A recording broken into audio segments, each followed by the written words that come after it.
Obesity, childhood obesity puts people at risk for lots of health issues later in life. It puts them at increased risk for sleep apnea, high blood pressure, type 2 diabetes, heart disease, strokes, osteoarthritis, and certain cancers. And in real time, childhood obesity puts kids at increased risk for stigma and bullying. So the number one risk factor for obesity is physical inactivity. So I think first the schools closing down really decreased the amount of activity that kids were getting. I think that sports is a thing that is happening in some school systems, but not in all of the school systems. So those kids that were involved in sports are not doing those same activities.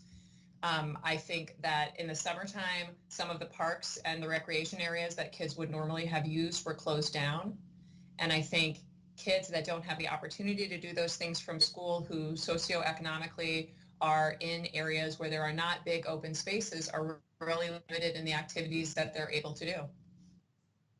So the current recommendation for children is that they get 60 minutes of activity a day. The recommendation is that those 60 minutes be moderate or vigorous, and at least 3 days a week they have to be vigorous. So making sure that people are getting outside, doing some walks while the weather is accommodating for that. That's something that you can do socially distanced. If they have an animal, they could take the dog for a walk.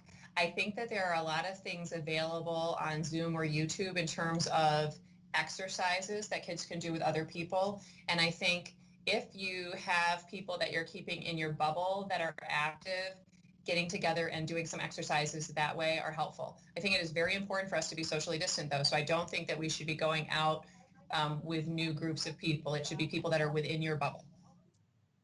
So what I have seen more of, because I really feel like right now we're in the short term of this, and I think that these are things we're going to kind of see more of in more of a long-term picture. I have seen a lot of people that as they have started school, because they stopped school in March and they started school in September, and the kids that were allowed to do sports or allowed to do gyms, just depending upon where they are, were coming in with aches and pains that they hadn't felt before. And it was because they had been deconditioned. And as they started exercising again, things were starting to be achy. It is very important to keep kids active and moving. And if kids have had a period of inactivity, you want to start with doing some stretching to make sure that they don't injure themselves.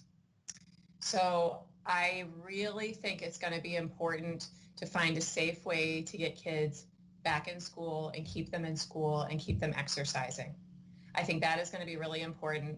I think the other thing that the pandemic has caused is a lot of people are out of work.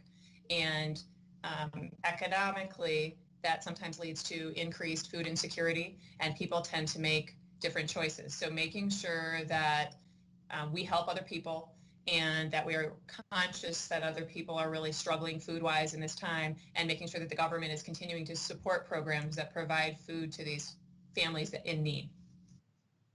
I think the only other thing is really, I think that pandemic eating is really a thing. I think food is something that people use to comfort themselves, and this has been an incredibly stressful time and continues to be an incredibly stressful time.